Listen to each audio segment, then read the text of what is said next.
last board meeting for the year. Chair Langford couldn't make it, but we're here. And can I ask if Councillor Hill would open with a karakia, please? Alongside Robert. Alongside Robert. Before I had me here by Chair Brown, I cover the Tuia ki runga, Tuia ki raro, Tuia ki roto, Tuia ki waho, Tuia tātou ki tangata, tātou ki hui nei, tātou ki rani nei, Rora, Tuia tātou. Sure, thank you. So we don't have any public forum today. Which do we have anyone on Zoom? No, we don't have anyone on Zoom. Okay, so we'll just skip right over to the first the apologies. Are there any apologies? Chair Langford. Anyone has to leave early? Someone like to pass? Second. Thank you. Right. Declarations of interest. Declarations of interest, no. Late items. We have the late item. Yes. The additional two. So it's technically not a late item, but we can receive it. We can receive it. Technically confident. I am. Great. I've got one thing. That is the spatial plan Okay. for Port Tarakoe, and I just wanted to, because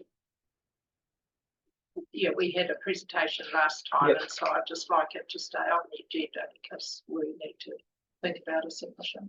Okay, I'll put that in at the end of the board report. Yeah, sure.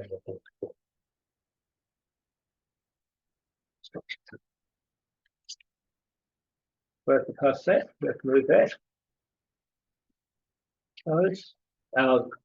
There was also an item that Abby missed off. She was going to add to it as a late item, which was the men's shed letter of support for the men's shed. So if we can add that also to the board report.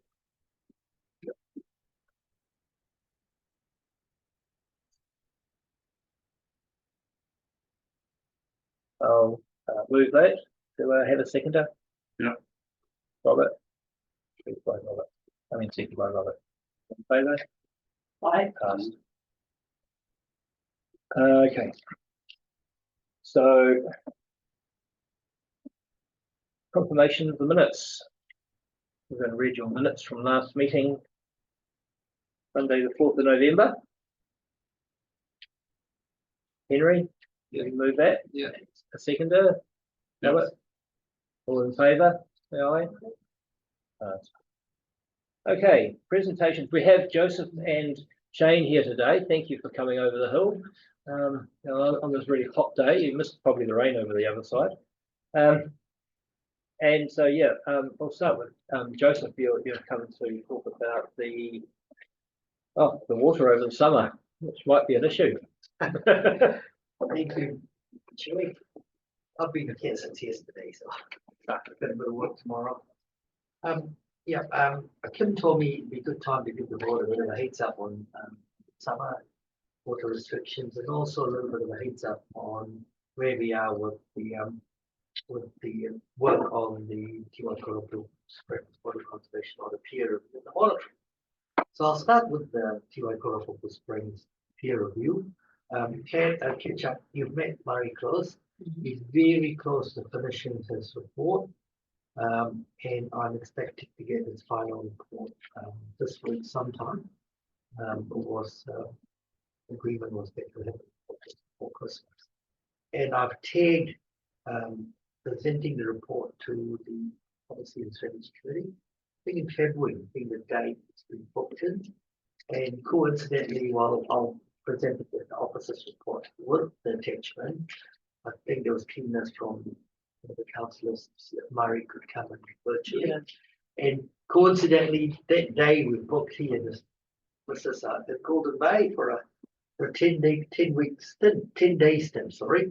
And so I'm trying to organise him to come into the office so he can teams in from here to give a summary to the council.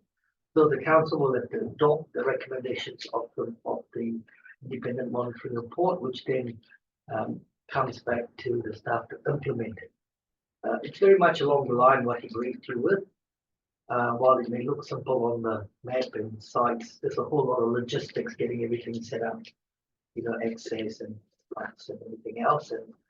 And I think the council has been very conscious of ring fencing the Tiwai Springs funds for monitoring in the budget, because it's sort of a requirement of the court. Now, incidentally, along that line, just to bring another framework in, the council's basically complied with most of the requirements of the audit. We independent peer review of the monitoring is virtually finished. The monitoring of the Springs monthly has been happening for quite a while now, since June the year before. And the only bit that we haven't quite done it because of the changes to the statute is that the court required the council to use best endeavours to have a regional plan for the Takaka catchment by December this year. And the reason is that you may ask, the order has got things like limits and triggers and all of that. But a water conservation order cannot impose land use management controls. The remit of the water conservation order is quite tight. But if you read the 270 something pages, the court alludes to that the council has to use its power in the RMA, in the various sections, to look at land management for managing nutrients going into them. So that's something that will be done as part of the regional plan. Now, the other thing a water conservation order can't do is that it cannot affect existing consents. So the other reason for the court to say by December was that it cannot affect consents. But once the council has notified a regional plan, the regional plan takes effect as soon as you notify. The regional plan is retrospective, right? So one of the things in the order is that the order requires a minimum flow of 6,895 litres per second at Tiwai Main Spring, which then requires a C state in the catchment of water tanks. I've had some communications with the council and the mayor and the policy chair and a few others feel that because we haven't got the regional plan out, not the fault of the council, because the law is changing like anything. The RMA has been rescinded, NPSFM is all going to be reviewed. They've suggested that staff or me recommend using our powers in the Act to impose water restrictions or C state, Section 329 that on recommendation Kim or Rob Smith can impose. On that account, I've let the water user groups know that this may happen, but we are a while away from it because we're in a fortunate position in Takaka, because all the lovely rain through September, October, early October caused the Cock Dam to be full in overflow. It was virtually empty in June, July. As of today, my latest report from the COP is that they're 88% full. So if they generate moderately, I think we could see it being eked out right through to probably March. So not a fear. So we're in a positive position compared with last year. But if the flow does get to 6,895, it will impose water restrictions to Section 329. A caveat would be that we have to be mindful of, in the recharge area, there are 5 water permits that are stock and drinking water. So we will be mindful that they're given exemptions. However, with caveats of wise use of water and not use domestic water for irrigating lawns, etc. So that's a bit of a tie back to the water conservation order, because we've been querying where's your plan. So we've implemented everything bar the C state, which only can be done through an operational or notified regional plan. So that's a bit of background to where the springs are. And as Councillor Butler alluded to, the monitoring in Tiwai Spring has gone well so far, and I think NIWA are coming up today to do their monthly servicing of the sensor in the springs. I've got hundreds of thousands of points and squiggly data, so it needs to be polished and everything else. But at a cursory look, the data looks good. Still need to be processed. The intention is that the sensor will be pulled out, I think towards the end of January, because the court requires us to monitor it within 1 year and every 5 years, and for a continuous period of at least 12 weeks between October and January. So that's all underway. So once the servicing run is done, it'll be the final one, I think, later in January, to clean up the equipment, take it out of the springs, and it's all done for this cycle, and the report will come back to council and I did raise Councillor Hill the possibility of Murray close to the presentation, maybe in March. So something we can talk about once it's presented to your committee. If you want it to come up, we can organize that one to come up in one day, do an evening presentation, and then go back. So the report will be publicly available as public hearing, and then the onus is on the council to implement it if the council adopts the recommendations. So it's things to do with the springs. Any questions? Yeah, Councillor Hill. Thanks, Chair. If we get any money from the MFB or somewhere else for what this is going to cost? We tried, and everything got shut down with the change of government. We wrote a letter, the court said, the judge is very kind, said, look, it's fine, I'll send it to the minister. Unfortunately, the order got gazetted in October, and we had to change the government. So every bit of fun in MFP has been sort of really tightly reined in. Councillor Bella. Thanks, Chair. Just in regards to the flow requirement and cease takes, do you mean also irrigation cease takes in the recharge zone? Because they have to do cease takes anyway, don't they, based on the flow down the Takaka River? Okay. So would this be a different measurement? It'll be on top of what they already got. Currently in Takaka, in the recharge area, only 3 permits have cease takes, not the rest. The reason is that they were set by hearings way back in the early 2000s. So they are triggered by the normalized flow and Howard's and Upper Takaka. So the cease take works quite differently because there's the river cease take. So it'll come off and on, off and on, off and on. Purely driven by what COP2 does. But if the springs cease take happens, the whole recharge area is affected, including all the other permits that irrigate, not just on the Takaka River.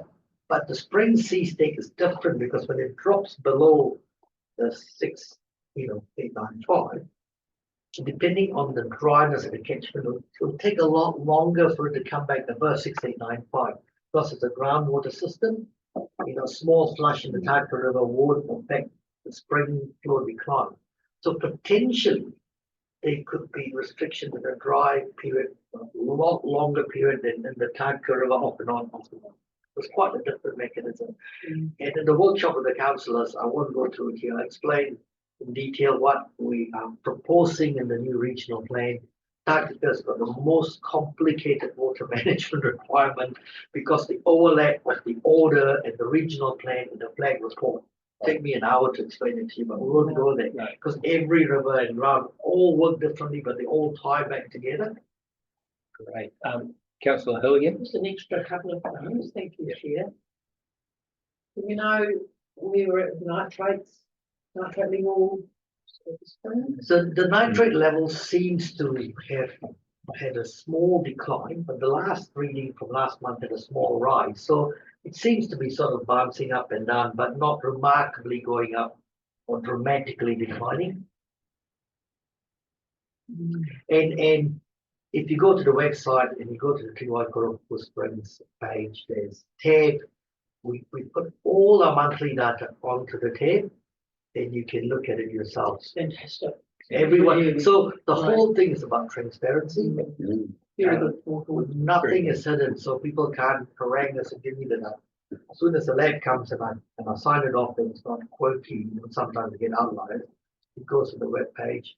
And equally, if you go to the the water resources page, everything in Tarka River, all the states, all of it is there.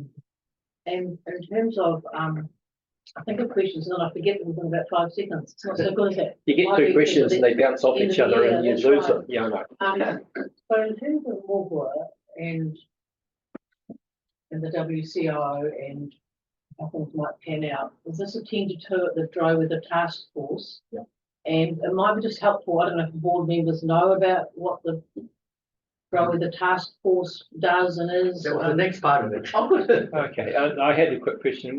So the Murray's report will come in and the recommendations will go to policy and Strategy and policy, yeah, and so that's next year, February. February. And I've indicated that at the best we can implement the monitoring if the council signs it off in April. Right. So it's monthly. Yeah. So we've got to set up the whole lot of logistics, and I'm going up with one of the plumbers tomorrow to look at fittings and all for some of the bores. You can't let them go into pressure tanks. You're getting a true sample from the bore. So Yeah. lots of little things. Yeah. It's quite a huge process. So Yes. I remember that. Okay, thank you. Carry on. The next part is Dry Weather Task Force. Now, I know that you're aware that Tarka has not got, when I say Tarka, I should say Mohua. Golden Bay has not got a regional water plan with the kind of detail and sophistication as on the other side of the hill. But the councillors looked at quite a comprehensive details for the Tarka and interim allocation and management provisions for the area, towards Collingwood and the coast. So how we've operated, apart from consent-driven restrictions, the council's had a Dry Weather Task Force for in a long time. If you go and type in the web page, we just did check and update on some of the key members in the Dry Weather Task Force today. You can see the background and who they are, who the chairs and the zones are and all. The Tarka rep for irrigators is Corrigan Solomon. He zooms in, so he's a bit of a tie to the irrigators in the valley. And we don't have a rep yet in Collingwood because we never had a water plan in the process of hopefully setting one up once we collect the data and start the regional plan. So the Dry Weather Task Force convenes on a Tuesday. Kim is the convener, the alternate convener is Rob Smith. It's by powers delegated by council, and they have the ability to issue what we call water shortage directions, which basically water restrictions. And how it works is that it's been very active on the other side of the hill, and Corrigan's come to many meetings by Zoom. Basically, it is to deal with areas where we got uncertainty and areas where we don't have regional plans, and we had the interim provisions for the dams on and all of that. So it convenes on a, if required upon advice. Kim convenes the meeting on a Tuesday. It's normally at 5 o'clock. And now in the last 2 years with technology, everybody's got a Zoom link. It's I think 50 over invitees every year we have got an invite. Renee sits in sometimes. And not everyone comes. It tends to be the people that are dry come because there's no restrictions are coming. So it convenes and basically technical people, including myself, provide an update to the Dry Weather Task Force on what is the state of water resources from one end of the district to the other. And also, it's just not the floor because some triggers of salinity, over pumping of the sport water come in that side of the hill. Also here, water tide. Yeah. There's a lot of devils in the details. So anyway, so all the task force listens to the update from a water resource, where we're heading, what the 2-week predictions are, where we could be, as well as how we're going with the monitoring in terms of water metering compliance and all that.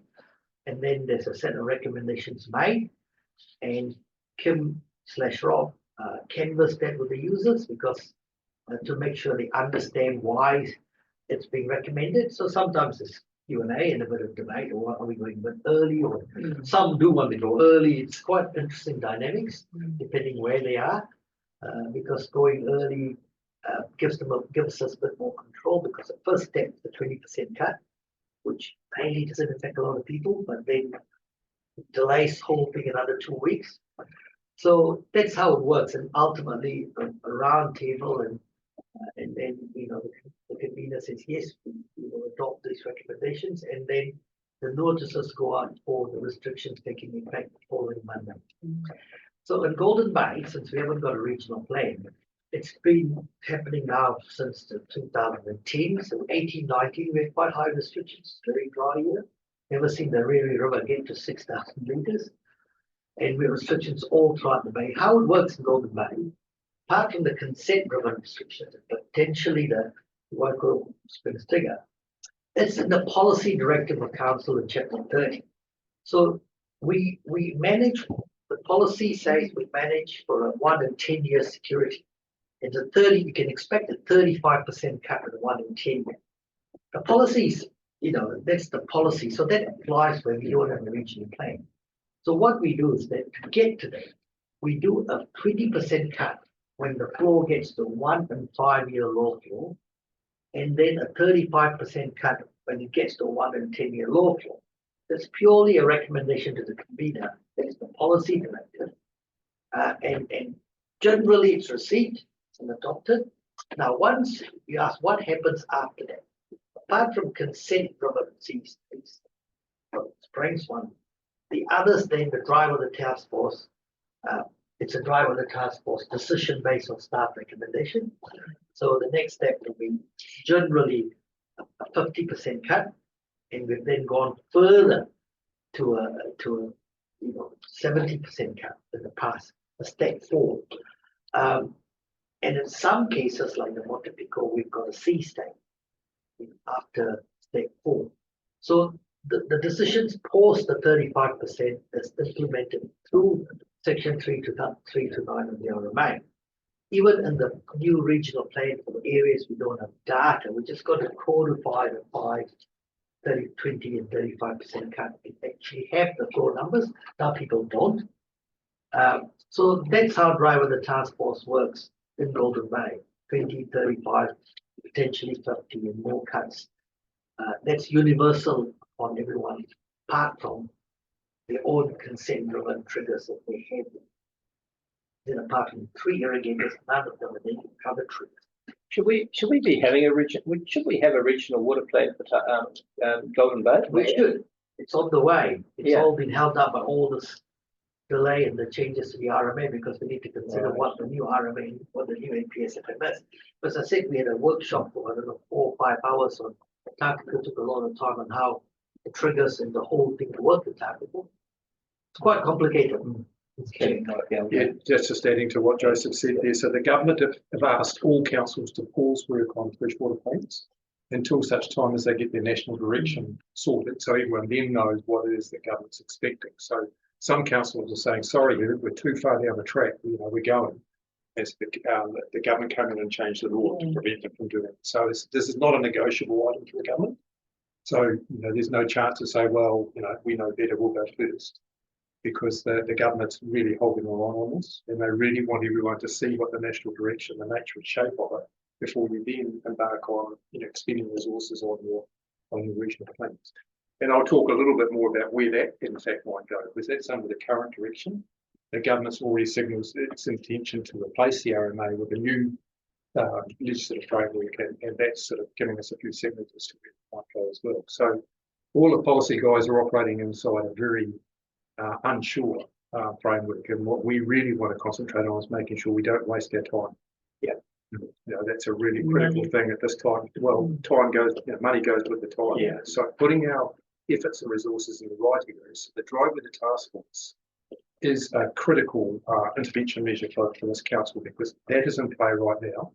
And that is the safeguard that we actually have to make sure that any planning frameworks or consents that were issued a long time ago don't have the impact of undermining our freshwater resources. So that, and Joseph's role as an advisor to that, which she's been talking about, is critical to all of this. Yeah.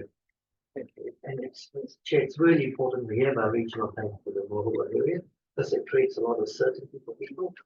And as Kim alluded to, legally we can't notify, the government's just put a stop to it. So until the new freshwater information, comes up and the RMA changes, what we may have to change in our current code, I don't know. Do we know how long that might be? Yeah, I'll talk to that. That's the Yeah. item that I'll Okay, follow sure. after the two staff presentations. Councillor Hill. Driving the task forces, it's a pretty interesting process actually, so there's a bunch of people in the room who are, yes, I come on Zoom, and, yeah, but, who are irrigators or representing the irrigator group, so quite a lot of people in the room, and, the advice from you and staff is just incredibly detailed and, technical and very, very good, but it's just an interesting process, because the decision sits over there, the chap in the check shirt. But it's sort of done in a way that's sort of like collaborative, and people do express, well, about this, but there's sort of a very good discussion that happens, and I think it's one of the council processes that's unseen largely, has a big impact, or can have significant impact. But it's quite a collaborative approach, sort of. Given it's not a consensus decision, That's right. Yeah. So we certainly, I certainly try and make sure that people have the opportunity to have their say. Most of the interests in the room are extractive interests. But we also bring the other Nelson City Council interests. We bring the MPI into the fray. We bring the Rural Trust folk into the fray, because so we actually have a full picture in front of us. The fire guys were struggling to really get them to come until it's absolutely, fire time. Okay. But we'd like them to be a part of a wider discussion, so that people understand it's really important to have resources there for the purposes of firefighting, as well as behave appropriately in threat. So I think it's sort of got a bit of a grip on the, on its role now. And we went through some pretty difficult times last year, and some really quite emotional situations where people are arriving with some, these are real issues for them. And then we had obviously the Waimea Dam not quite into fully operational, so we had those who are affiliated to the dam and those who weren't, offering us different perspectives, which we then had to work our way through. So this year that goes away, because it's all sheeted home. But what it does mean is areas like the Mood City, we found that last year the groundwater systems were having far more stress put on them than ever recorded in history, and they haven't recharged to the level that we'd be comfortable with. So we've got eyes on some of the groundwater systems, as well as some of the surface water flows and things. So it's a very complicated little world, and every little pocket of the region commands its conversation. I assume it has an impact with people also discharging their own, because it doesn't get as diluted perhaps. And discharging is more a direct compliance matter. So what we try not to bring in is about thinking about what, how people are managed. The focus for the drive of the task force is on the rivers and the water system. So we're there to protect that system in terms of its flow. So in terms of Golden Bay, at each area, does Golden Bay get divided into a type of catchment, area catchment? essentially, But there's still freshwater management units. The Takaka one that goes up to Grove, then the other ones are really West Coast, so we treat them two different blocks. Right. You probably got to put across the boundary line. So they got to put into Grove. Yeah. In terms of the changes potentially given the WCO here in Mohua, that other ceases could come in, how are we conveying that to those landowners? Apart from the engagement to the flag process to the chair, we haven't, because the council's direction to staff was that the regional plan, the regional water plan, who was part of, the plan was only going to be put out as a draft, which means that the draft enables, it's quite a legal thing. A draft means that you get feedback from submissions. So it's only when you notify it, not as a draft, you notify it as a plan, it then legally takes effect. So the council is very clear that they wanted it to go out as a draft, because you've got a completely different engagement process than when it's operative when you notify, because you can still change drafts, whereas to change a notified plan, you're already caught in the terrible legal process. Because under the current regime, I don't know how the RMA is going to change. The council completely loses control once it notifies a claim. You've got all the control and you steer the ship until you say, I'm going to let the ship go. Let the ship go, and it's all in the hands of the Freshwater Commission. But we have to pay. Right. That's the current law, Yeah. but we don't know how the RMA is going to change. Right. Previously, so the draft means we can go out and have user meetings, and that's what we used to do in 5 or 6 communities and say, look, Arera, here's a meeting in Bynum, here's a meeting in Collingwood, come and hear what we're thinking about how your river and your system should be managed. Maybe a meeting in Promahoy and one in Gold Valley. And so people can come and listen exactly how it's going to affect them, because whatever we say, we can have it all on the website. Everybody goes and rates. How do people understand sometimes the complicated way how things interact and work? Park is particularly complicated. About everything. Yeah. Particularly now with the WCO. Just to make the WCO work, because the numbers all got to add up. Yeah. Can you implement the recommendations in the draft? So like We could, but it's makes it so much more complicated until it's public and it's gone to the process. Because from a catchment perspective, we're going to go into zones. It's oodles of them. So that's the big change. Big mind shift to it. Kim's team, how we're going to not manage just that catchment from 20, 35, 50 cut to actually every zone's going to work differently. Right. So we still need to get set up all that. Right. That's me. That's you. Any more questions? Thank you, Joseph. I know you're over here, but thanks for coming to the board meeting and explaining all that. I took on about 18% of it probably, but there's a lot of information there. It's fantastic. Thank you, Mr. Chair, and compliments of the season to all of you guys. Yeah, you too. Okay, Shane.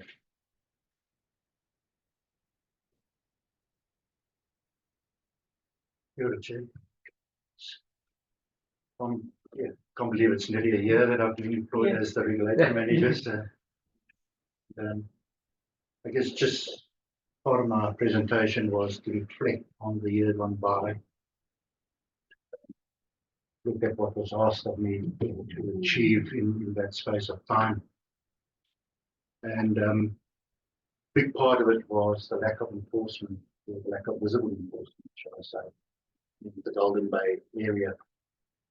And the undertaking from my manager was that we need to get a permanent presence in this area. So I'm pleased to convey that we have a preferred applicant that we've identified as a permanent enforcement officer for the Golden Bay area. Currently going through the recruitment process. We're hoping to have the successful applicants start in the role on the 6th of January next year. So that's just after the Christmas period. Safe to say we have listened to the community, to the councils and people. So training will take place as soon as possible. Have a more visible presence by having a trainer come over here, train the person. Everything into the role and the expectations like that. We are limited with the resources, to be honest. We wouldn't be able to do everything all the time, but we will do our best to achieve that. Also reflecting on the recent times, we've just gone through the bylaw presentation and brought out quite a lot of challenges for us as the regulatory services. Also mindful of the expectations of both the community and also our partners who also have responsibilities this way and working collaboratively with everybody. So having said that, it's a good foundation for the new year for us to build on what we end in the year on, and that is my hope that we can deliver the service that is acceptable to everybody over here. You have a question? That's a great Christmas present. Thank you. Only Councillor only Hill. for when you finish. Sure. You can cover it.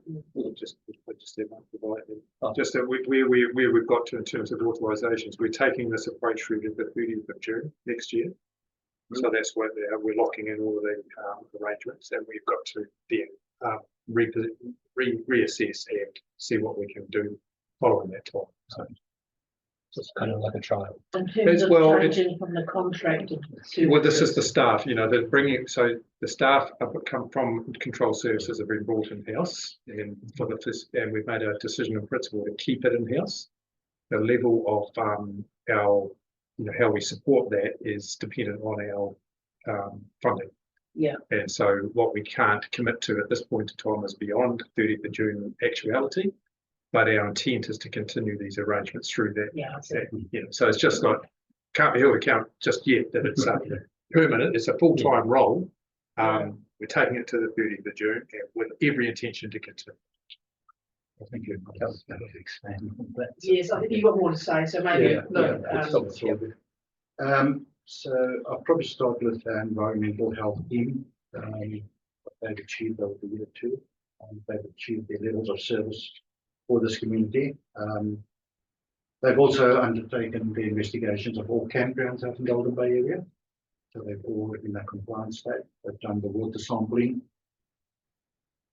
And post those inspections and water sampling, we're now moving into where we can be more visible. So ongoing food verifications that has been booked, we will still be doing that. Alcohol checks where necessary. And we will also have a presence at the AMP show next year. So we'll have 2 start here for that day.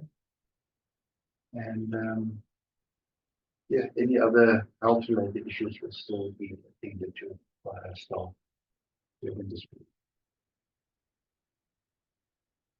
Dog noise nuisance.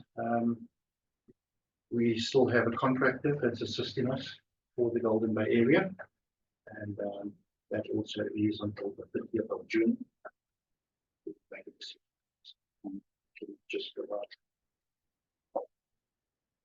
Just listening prior to my presentation, there was talk about fire bans on that. At the moment, yeah, it's still open.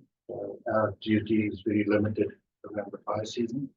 It's more the air quality, air pollution, what can we can't be done in those spaces. During those times, we are mindful of some areas that are fire sensitive, particularly Tata Beach area. So staff have been asked to be a bit more vigilant when over here. The other big issues for us is dog control and freedom camping. At the moment, we're quite limited with our resources, but we do come over when we do have the opportunity to. And it's not that it's a last resort. We just roster our staff to be around the district following the departure of our contractor. Yeah. We've tried to be over here once a month for parking. Once a week for parking, and we hoping to increase that with staffing. With regards to animal control, we've been here a bit more than the once a week. We're hoping to maintain that until the person's fully trained. Freedom camping will always be a challenge for us, and the reason for that is the area is just so vast. The evidence required is we have to go there, make sure that they've spoken to in the evening, get the information, come back and issue a ticket so that we've got that chain of evidence. We do rely also on some giving us evidence that we can use. That would be probably around our business or whatever, and make a decision based on that.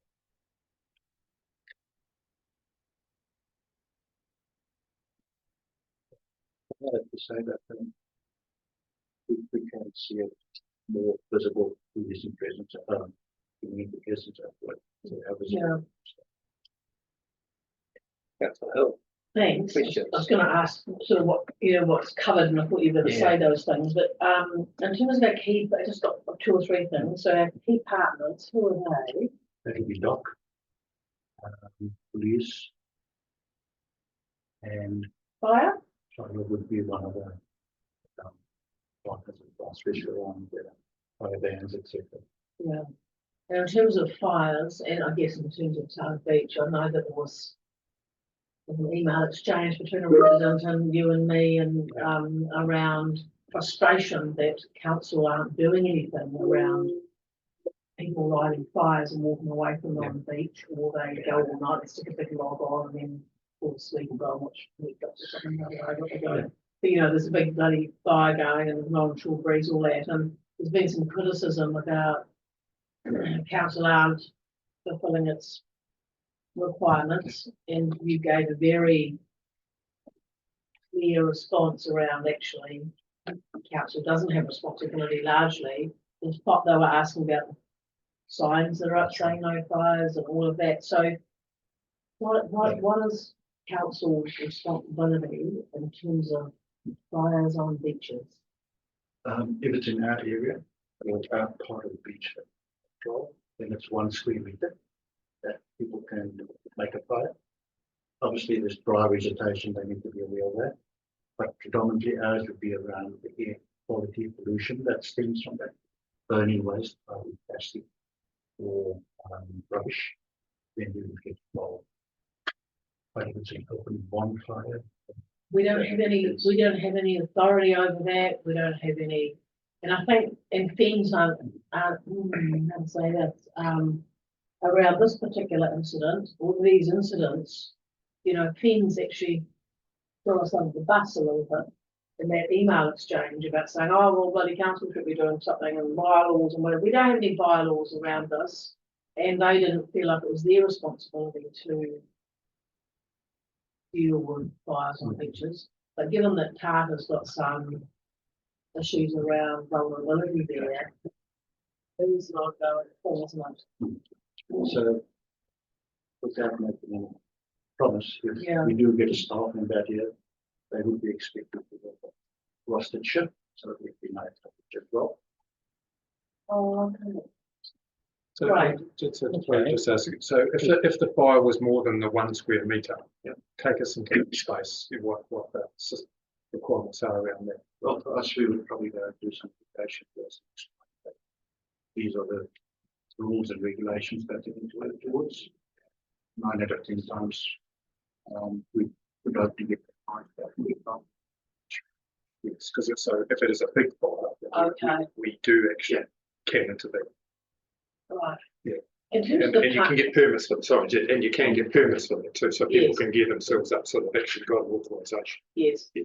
And I just saw Joe earlier about, we've still got an open fire season in the bay, and which means you can light a fire without a permit. Big pile of rubbish, coal and whatever. Which seems odd given, what the weather's been like, but things were indicating quite a while ago, it's likely that they'll carry on the summer. Anyway, that's interesting, but in terms of parking, it's one of the things that frustrates people over here, because tickets get issued, to the letter of the law. If a car's parked along the way it's supposed to be, but you will put your little TC things out on your dashboard. But there could be an empty car space in front, one behind, 4 over there, and 10 across the road. So it's not an issue around it being a problem around having an impact, other than they are technically staying over the time limit. Why would we chase that along? We're talking about triaging in some ways, but there must be some flexibility. There's just like you can't get every dog into the beach. Maybe our person's going to be out at the beaches or at the main street. I don't know. I just think that's something that's it's weird. It's the sort of thing that Shane is having more oversight of and bringing it in now. So how we So it's something I refer to as the hole in the donut, where the discretion comes in for the officers on the beat. And it's something I know that in my background training, that the Australians were felt that was abhorrent, that New Zealand did have such a thing, that actually discretion was actually able to be exercised. Their view is there's a set of rules, you hit them to the black and white letter of the law. If they don't like them, they'll change the rules. Yeah. That's the Australian way, whereas the New Zealand way, as advocated through the New Zealand Police, is around being able to weigh up things like that. But what we can't do is actually, put the line in the sand publicly. That's something that actually happens by being able to weigh up and it's all framed around the amount of harm that's being caused. So if there's a considerable harm, in other words, no one can get a park because this person's in there. There's a different scenario there. Anyone could have got a park. It's just that this person stayed a bit longer. I think that's the point you're making. Yes. And I think that, if the thought of someone coming over here to attend to parking matters, God, let's not. Yeah, but this is why having a local presence, someone embedded in the community, to weigh those things up. Yeah. So we do want consistency. They may take a walk up there, it may not always be on us. It may be an unregistered. They don't have a license that would be 2 years, never had a registration. Or I came over one set. Abandoned vehicles sticking up. Oh, I saw that. Because of the other place. Yeah. So that vehicle was left there, had the police breachman noted on it. Was complained, been abandoned this one. Yeah. So coming to free fall and coming in, it's a comments. Yes. But we would want the disability parks monitored, wouldn't we? Absolutely. And the government has helped us there because they've really raised the fines to quite a hefty level. So there's a significant deterrent around that. Yeah. But even on the point that Shane was making, when it comes to is a car warranted, is a car registered? Well, the warranted one means something to our community because it's not very safe. The fact that it's not registered means something more to the government because they haven't paid their dues. So so we're more interested in the warranted side of the equation. It's just that if you happen to pick up an indiscretion that's got a registration aspect in it, that comes into it, but it's not really our sole purpose. So we're not the government's agent. We're actually our community's regulatory service. Thank you. Answer me a question. Does that money go to if it's a not registered and not warranted, does that money then filter back to the government, not us? No, we all our fine infringements come back to us. Councillor Butler, you had a question. Thank you. My question was in relation to the bid and there's a new colour sticker, green one. From what I see, that I'm seeing green stickers on the same little bands. So, what is or similar size bands? What is just remind us of the requirement under the government law as to what they have to,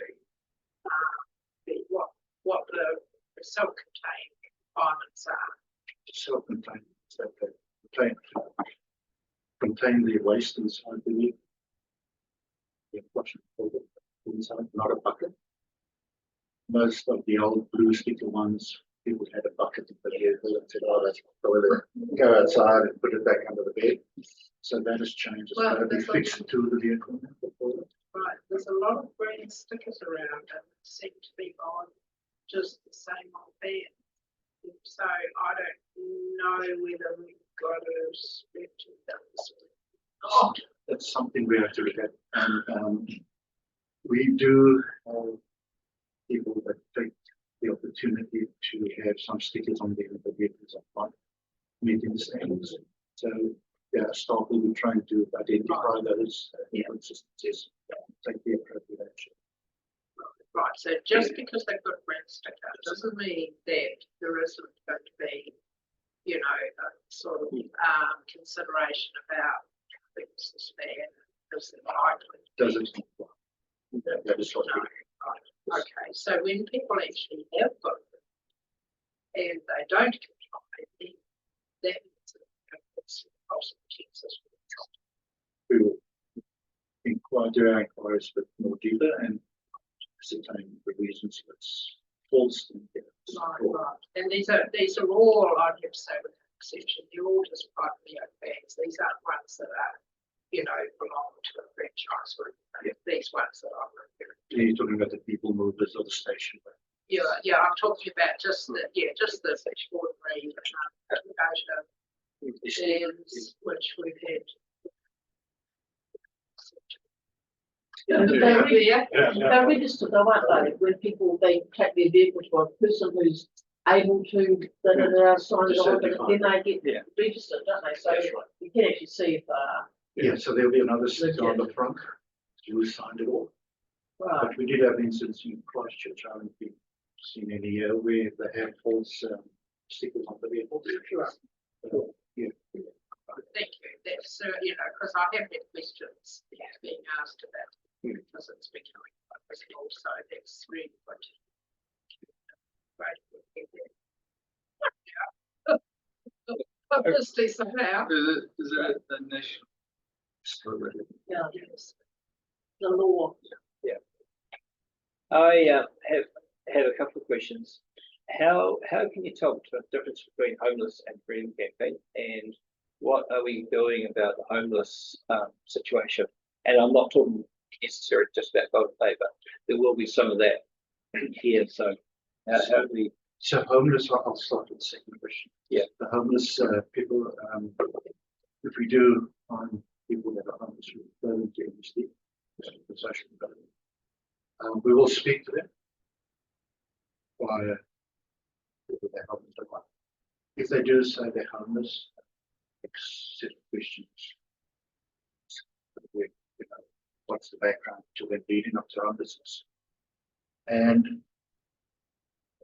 but 80% of the time, I would say, we find that a lot of them are not actually homeless. They do have money in the bank. And because they have 20,000 in the bank, MSD is not prepared to help them. Yeah. And they're saying, but I'm not going to take that 20,000 and waste my brain. In the year's time, I have money, which I buy myself a van, I've got a roof over my head, chances. So technically, they're not homeless. I think in my 6 month, we thought really good game the definition. Yep. And for us, it's we can see when the business gym, especially when they've got very much effective the vehicle. They've identified at different places. I must say the times that I've been at with the staff to do that survey, a lot of them were polite to call you, not get people to like it. We do get 1 or 2 that just take the liberty and want to look like Noel Gibson on the beach watching the sunset. But we take the approach to help them take it. The big people around those.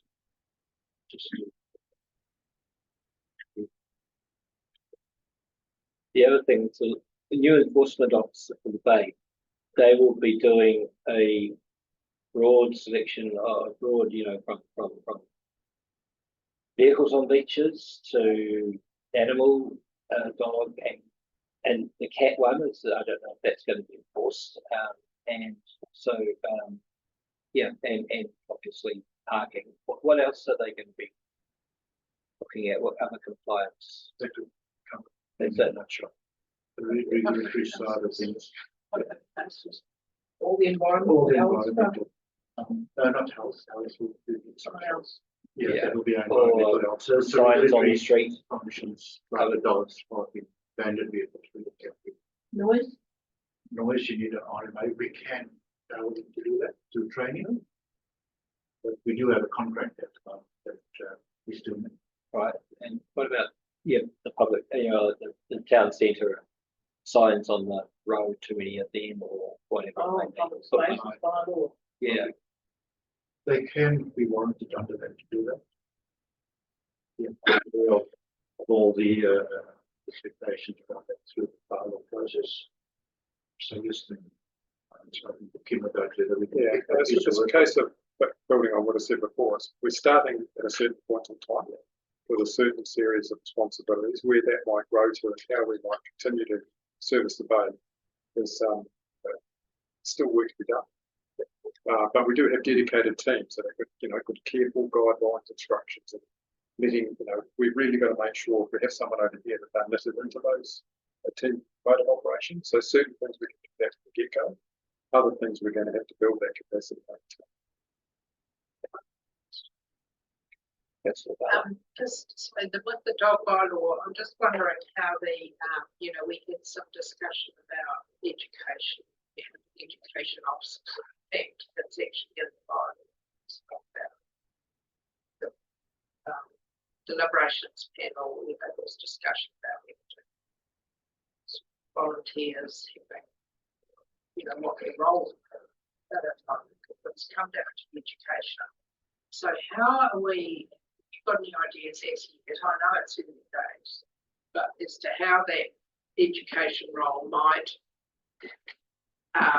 be implemented, put into place.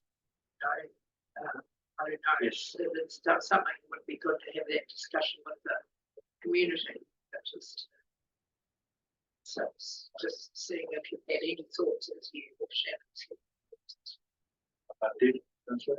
One of it is we're going to have a dog breakfast in Golden Bay, and also other parts of the district. And I said dog breakfast for the dog owners to come, so that's great. So we could get to know them. Good. Yeah, get to know them, like check the dog, have a chat, talk about the situation. The other one is we will have the officer going to just doing this, but have the microchip scanner with, so that we can scan the dog, see it's registered a chip. And I've also want to have microchip done. That's on the scene there. Right. So that the community can come here and take the vets to Richmond and do microchipping. Right. Simply. Okay. Maybe once a month, we will microchip. There's the possibility of one of the local vets actually set up a dog aversion training big day. So how she's involved. She's keen to do that, and she will see it as part of the global. People would, yes, there's people that Yeah. Just mindful that I don't want to be one that's taking sides, but for me it's about animal welfare. That's fine. I mean, when I say bird aversion, that's a bird aversion training. Safe to have the dogs on them. That bird aversion training. So this would be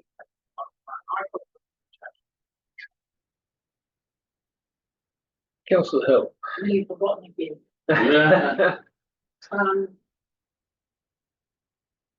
Oh, you might have seen on Facebook, those of you that are FB people, that I think it was Gary Thorpe might have made it, his name on a video that the new dog group have put on the community page with some information, educational video around,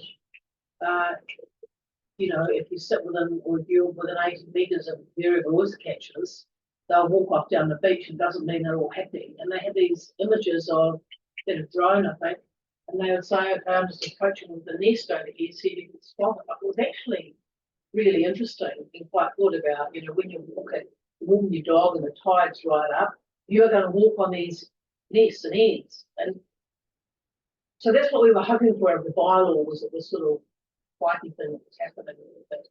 And some of the dog people were saying, who are prominent in that submission process, were saying, we're environmentalists too, and we want to.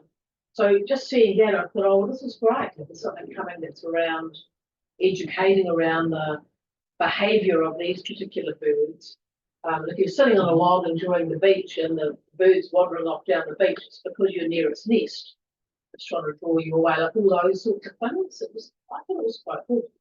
And so there's place, I think, just to be, maybe that group's happy to sort of make others like that, or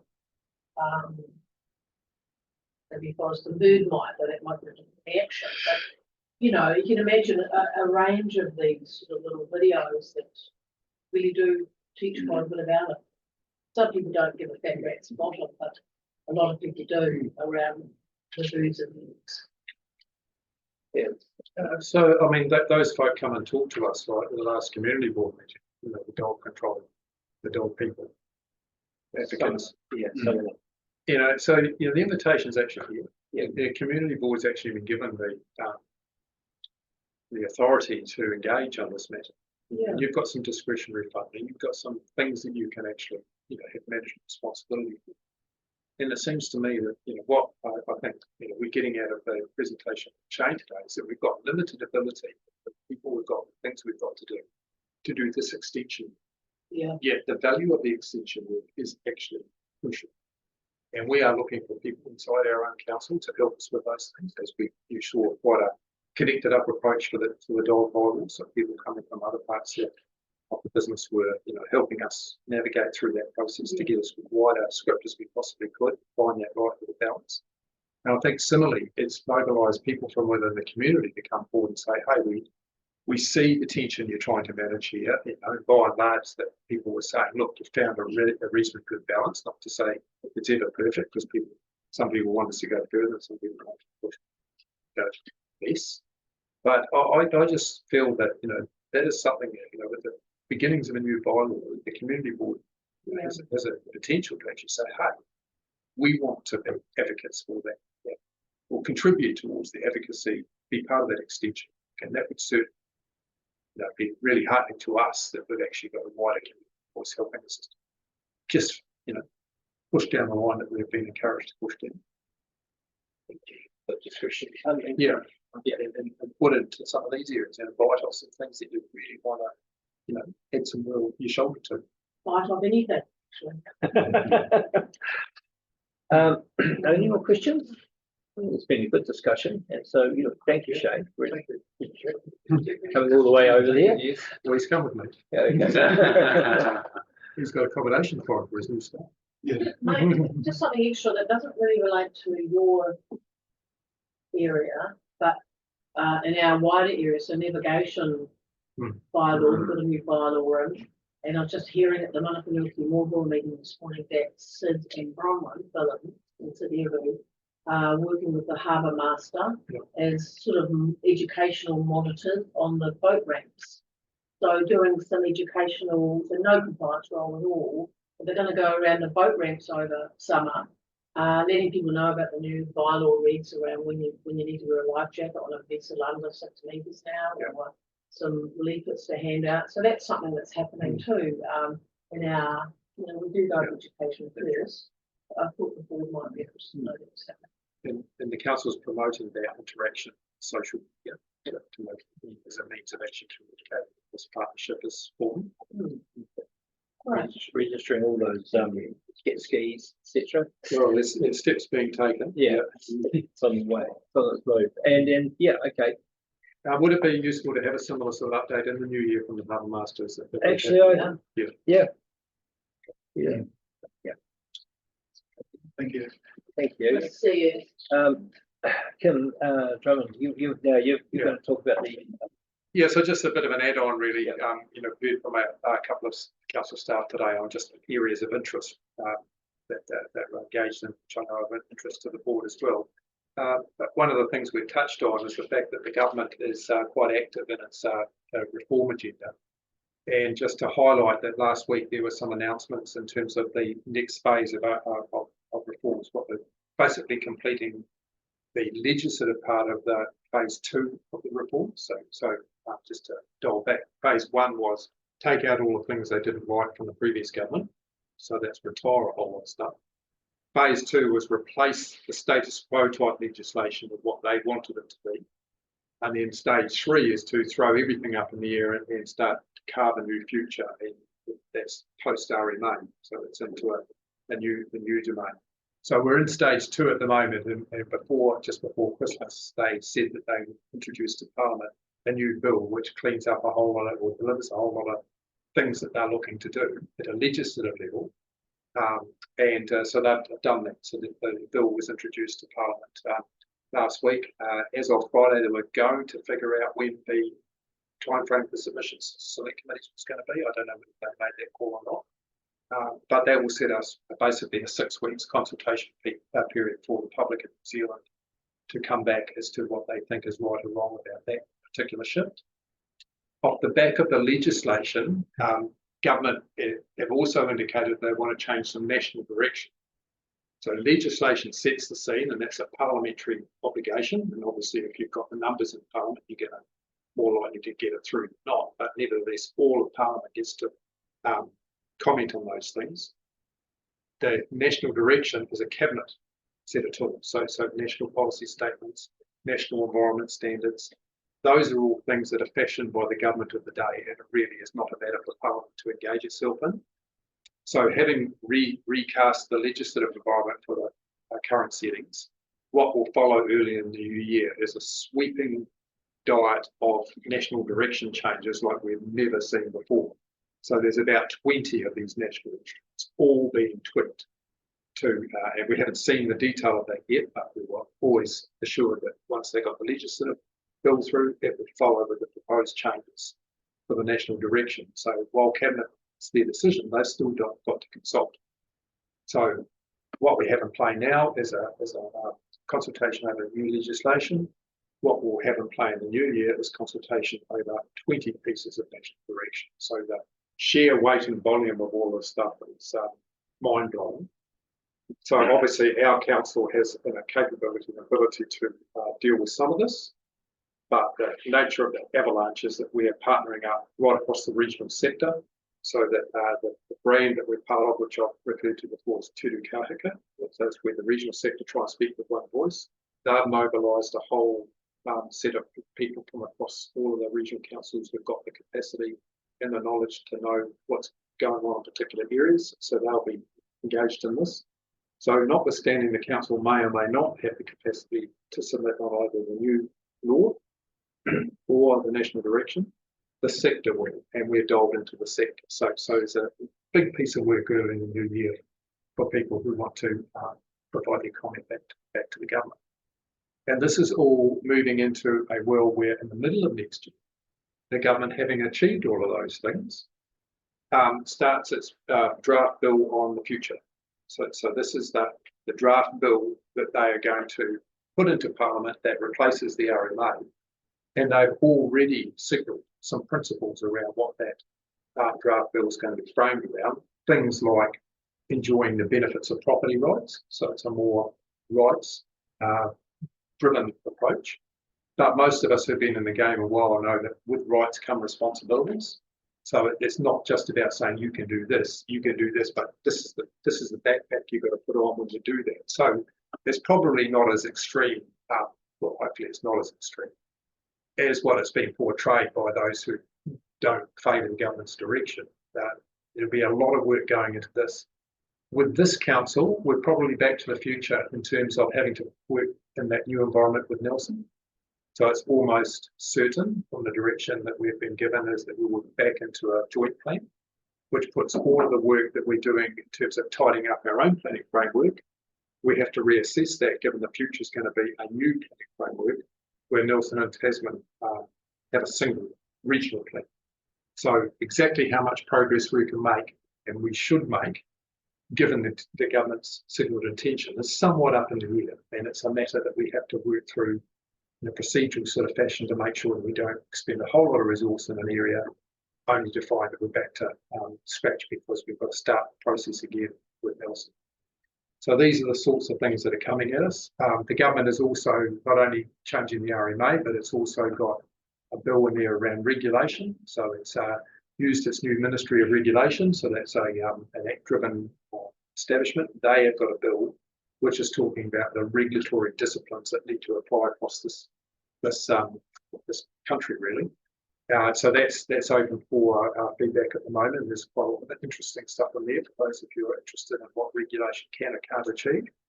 And there's a third area which is being tidied up at the moment, which is around the local water well done. So there's greater legislative definition being given to the way that the councils have got to work on their water infrastructure. And in this region, the discussions there are most likely to be for incorporating connections with Marlborough and Buller. So those three councils are currently thinking about setting out their infrastructures, not Nelson. Nelson wants to stay in its own sort of sphere. But then the legislation is driving us to be closer with Nelson when it comes to this planning frame. So, and then, you know, if we could even introduce more complexity into this, at the moment there's regional deals on the table, and there Marlborough said, no, we don't want to work with Tasman and Nelson, we've got our own package here. So again, here the two mayors of Nelson and Tasman said, well, actually, we could work together. So that is in the mix at the moment, and that's not statutory driven. That's just the government saying, hey, we'd like to partner up with some regions who think like we do and want to go somewhere, and we'll help you, not by funding, but by any legislative or regulatory barriers you face. We may be able to assist. So it's a sort of regions who want to have a conversation with the government about how we can help, as long as it doesn't involve giving you money. You know, we're prepared to listen. So that's another game that's going on at the moment. So you can see 3 pieces of legislation up in the air, national direction about to come, regional deal discussions going on, and then in 6 months' time, it's all going to be turned on a CD. So that's just my snapshot. Thank you, Kim. Councillor Hill. I think regional deals, they've actually approached regions, and I think there's going to be 1 next year and 2 the following year. So it's sort of been presented like the panacea for local government woes, and actually it'll be years away if anything happens at all for our area. And it's interesting about Nelson made the decision around, we're going to go alone in terms of local done well. Before we'd even gone down the road of really exploring what it might look like. It doesn't necessarily mean a harmonisation of rates. It could be that Tasman still maintain its, what's going to happen with rates. Anyway, Nelson very, very early just went, nah, we're out. And notwithstanding that you here, Joe, it's deemed that, then Simeon Brown came out and said that we really expect you people to be working together. Like he's given a little, you can see the sticks coming, but it's been said that because of Nick's very close relationship with Simeon Brown, he probably won't get pushed away out with others, So it's all, a whole lot of waste of millions and millions of dollars actually, like nationally probably billions of dollars just to throw out all that we've worked on to hook up something new that actually has no funding to it. There's no, local water done well isn't, it's just what we're going to pull together with the other councils, but it's not addressing costs for ratepayers. In fact. Yeah. But anyway, there is a bill tidying up some bits and pieces there that's coming as well to make that whole package more able to be tied down. And what difference is it going to make to us being a unitary council as opposed to the other councils, especially in the top of the south? Well, the other councils top of the south are all unitaries as well. Well, Buller. Yeah, so Buller, so Buller attached to the West Coast Regional Council. When it comes to local water well done, it's mainly a territorial function. So it's really the territorial parts of the unitary which are coming together. The regulatory responsibilities that sit in my group, for instance, are not drawn into that conversation, because they'll need to continue to maintain regulatory roles. Having said that, the main regulator is going to be Taumata Arawai, which has the drinking water regulations primarily, drinking water standards in its sites, and it's talking about setting standards for wastewater, which to me is saying, well, you've already got those standards set in consent, so why would you mimic it over here, and how are you going to rationalise that so you haven't got 2 people turning up trying to look at the same thing? So all that stuff has got to work its way through. And one would hope at the end of it, with all of these submissions and all these consultations, and select committees and cabinet, that common sense will prevail. One would hope that we've got these institutional arrangements that once all the stuff's hung out, all the washing's all hung out, by the time they bring it in, they know what they're doing. And Kim, might you say something about the ways that we're going to be charged, ratepayers are going to be charged fees through Commerce Commission and the Taumata Arawai. So those numbers are like big numbers. Hundreds of thousands of dollars a year. So that'll go to ratepayers. So this duplicitous thing around, government having a slam at us at the conference and post around you councils are out of control. So its Well, bright you- idea is to With all create your more change. fantasy projects, your chart, ratepayers are suffering, and then they just throw all these things and then they're gonna Yeah. lift rates anyway, and Well- offering no relief in any area at all. But there's pushback on that, of course, council voices coming back and saying, really. That's- So again, it's where the stuff actually lands, and we don't know, because so much of the stuff at the moment is throw it out, start at the 10, what comes back? It's just chaotic, isn't it? If you're in this mix of trying to make sense of all the stuff, it's a really challenging time. Because at the end of the day, you want to deliver value back to your community that you're there to represent. Absolutely. How do you best do that when you've got the stuff coming before you see? And things that we're ready to go on, like our water plan, but also Yeah. speed management, Yeah, well, the that's whole another process one. there, all ready to go, and we're gonna have to redo it at a Yeah. cost of, I don't know, what does it say, $200,000 spent on that? Mm. Just down the drain for no reason whatsoever. This is what Tim got upset about the other day, speed management thing. Yes, he did, yeah, he published it, didn't he? Got quoted as saying entirely stupid and what a load of shit. Yeah. Good on him. On with the agenda. We move on with the agenda. Yeah, I was just going to say, it's probably a good discussion, but we need to. But that's Yeah. nice, Yeah, no, I appreciate that, actually, a lot. Okay, so, thank you, Kim, and we'll move on to the, board report. Abby's written a summary, thanking council staff and board members and mayor and councillors for their work over the year, and staff who have assisted the board on a range of issues and matters through the year. Thanks to the executive team led by Leonie Ray and our board lead officer Kim Drummond, providing guidance when it needed. Also to the staff that have worked on our board projects, briefed us on various topics and supported the day-to-day operation of the board. Special thanks to Jess, David, his surname, McKellen, hey? McAlinden, thank you, who has supported the board for many years. And a warm welcome to Gavin Dawson, who has taken over from that role from November this year.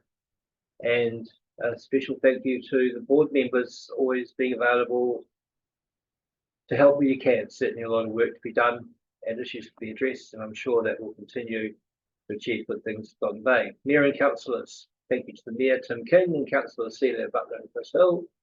You've played an important part in connecting the board and the council, updating us with important information. Your ongoing support and advice are always appreciated. Finally, I'd like to wish everyone a safe and enjoyable summer holiday break. So, okay, so board report.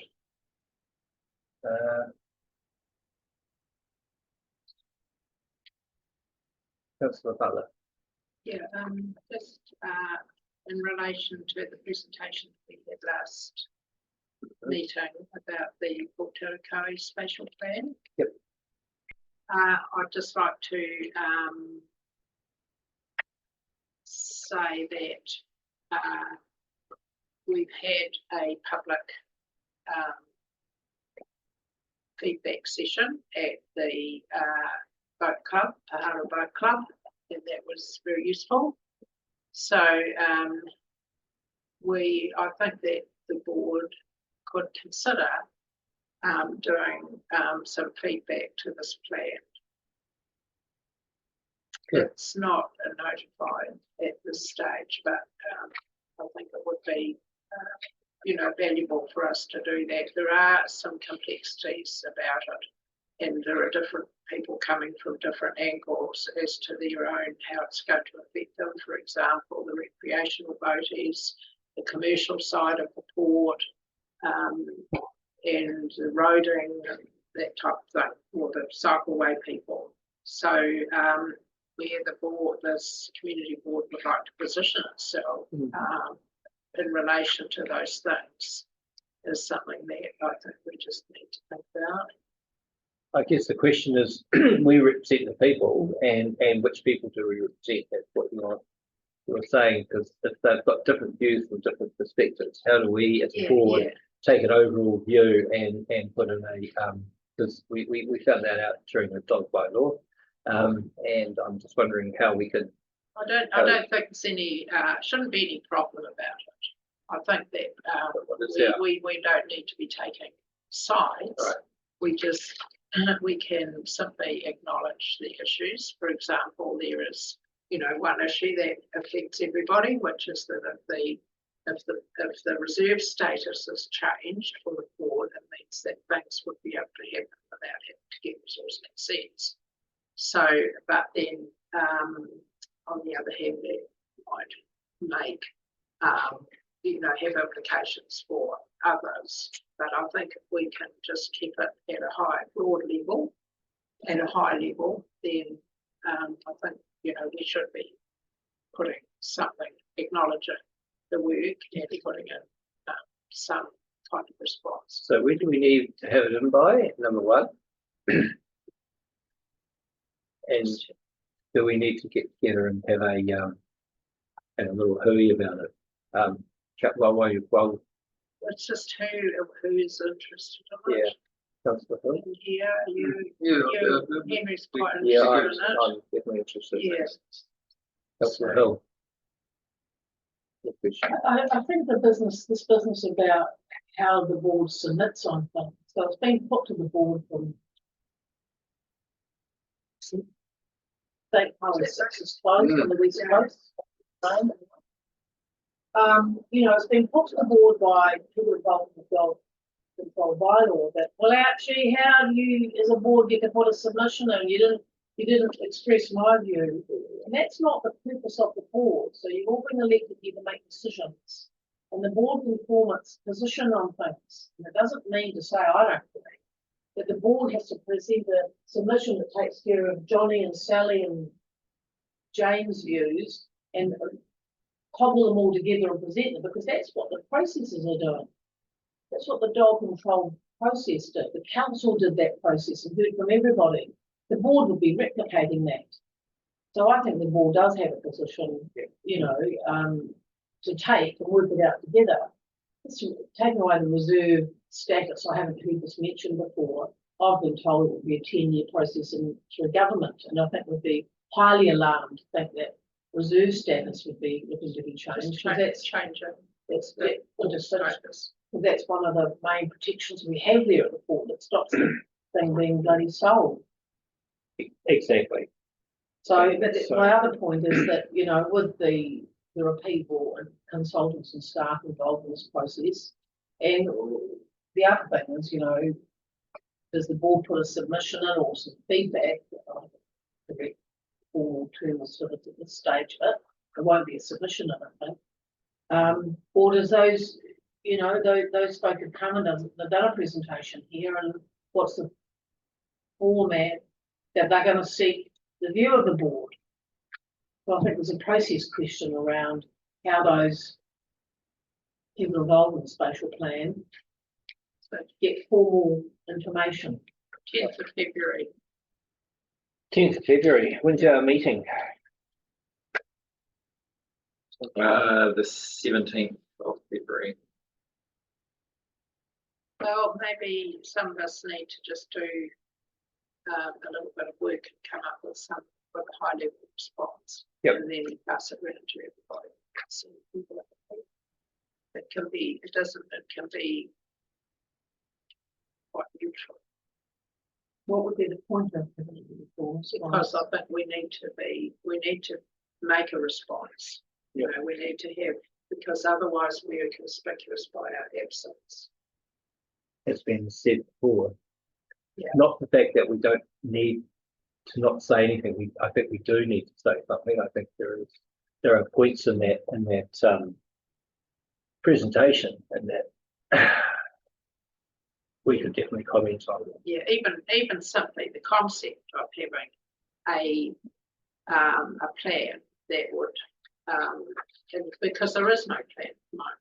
So even just the concept of having a plan for the port area that would actually feed into the RMA, so there would be some controls around what happens with the port. That is all the we spatial need. plan doesn't go to the RMA, though. There's a plan change that does that. No, there are, We're but jumping out ahead of of the it. spatial plan for those those changes, like zoning changes.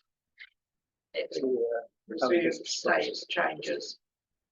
And none of those can happen unless there is consultation as well. It's I a, stru- think we just need to be in the room. it's a That's, structure plan. It's a structure plan. It's- as I've just had it pointed out. And yeah, what's the spatial support? plan. And what's the formal, seeking feedback or submissions or? If you go back to the presentation you had, the feedback they already had has been used to draft the structure plan. So it's a draft structure plan. And there's now process they're going to go through is looking for a council decision. So it ends in a council decision. So this would be able to be in a consultation phase. Is it formally in a consultation phase It's now? well, it is formal. It's not a statutory provision. No, I know. So yes, I the phase understand. we're in now, but the phase would be equivalent to a submission phase. As I said, I've used feedback. So up until now, Mm. everything that's got you to where you are has been based on feedback. Now they're testing the community for their thoughts on that, which Yes. was more akin to submissions. I would think if you're trying to. Well, that's my question, is Yeah. formally and legally, is it a submission process? So what they're So- getting feedback, let me finish, so they're getting feedback at those meetings and things in various ways. But I think we need to be clear about what they are seeking, and I'm just interested, I've seen that presentation 3 or 4 times now in various forums, and I've heard no mention of changing the reserve status down there. So just to read from their posting on Shape Tasman, we are now at the next stage where a draft spatial plan has been prepared for Tarakoe, and we are asking for feedback on the 3 objectives and actions which seek to achieve the objectives. Have we got it right? So that's the stage that. Yeah, it's you're at. feedback. It's another Yeah, feedback stage. so it's a feedback. Yeah. And the way that they would get feedback, I would have thought would be to come to the board and say, actually, what's your feedback? Yes, because that presentation didn't ask for feedback at the time, did it? No, It's up to the board. I'll just propose this.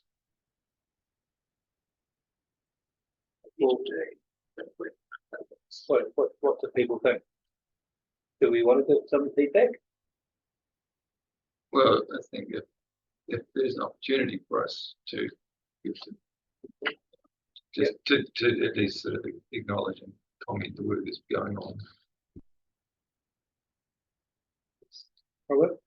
It does have implications for the users, Yeah. potentially. Yeah, because I'm probably thinking that it's worthwhile providing just the feedback, even if we indicate in support of the plan or whatever the comments we want to make, so that they know. If the board, I think we'd be interested to hear back from the people working on this process around what they are thinking to adjust. So if they're receiving feedback, not submissions, but feedback, then how is that impacting how they're thinking? So there's something in how they also engage with the board around where things are landing. I think there's something in that. Just because it leaves us a bit of a difficult situation with it. You know, they want to have this all in by 10th of February, and we don't have another meeting till 17th. It'd be good to have them around the table with us or on Zoom, just to have that conversation, perhaps. There's no fixed time frame here, is there? So why don't you just make it? So works for you to come back to you on the 17th. That would mean the deadline for the feedback would be sometime after that. I think, I agree. I mean, I think we can go back to town. So, Okay. Because we're not on the statute. this is not a fast process. You know. And you've got a deep interest in how this thing, and actually just looking at the notes, the only proposition was to add reserve status to the western area. So what were you talking about? There is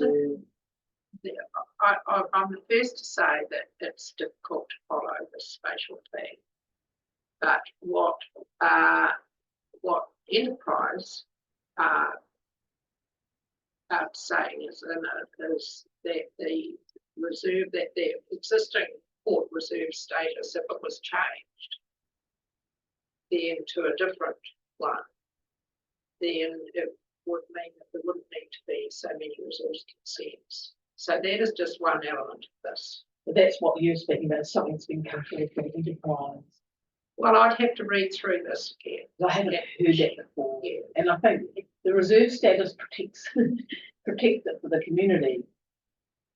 As soon as the reserve status gone, then you start getting into Oh, selling totally. equity, and, Yeah. and we've just been fighting so hard since Steve and I got on there around it not being available to be sold. There's definitely been a move in this process to make a change to the, not to remove it, but to make a change to the status of the port, to make it, and I just, sorry, I can't remember actually what the name of it now, but it's some different reserve thing called a port. Oh, yeah, right, there's a different, yeah. There's reserve, Yeah. So it's not a question of making it less protected. It's a question of making it more able to function. actually function as a port without having to provide for resource consents for everything that they do. So that is just one part of it, and we may not want to engage with that at all, but that's just an example of what is actually in here. Because a port status would enable would just be permitted things that are permitted because of that status. And I mean, we may not want that. Yeah. So we've got Ports and enterprise having their interests in the port to be commercial operation and make money. We've got other interests, recreational interests, who want to have, the broad mixed model where recreational people can have protection to be able to have their recreational boats there without being under threat from it being absorbed into commercial.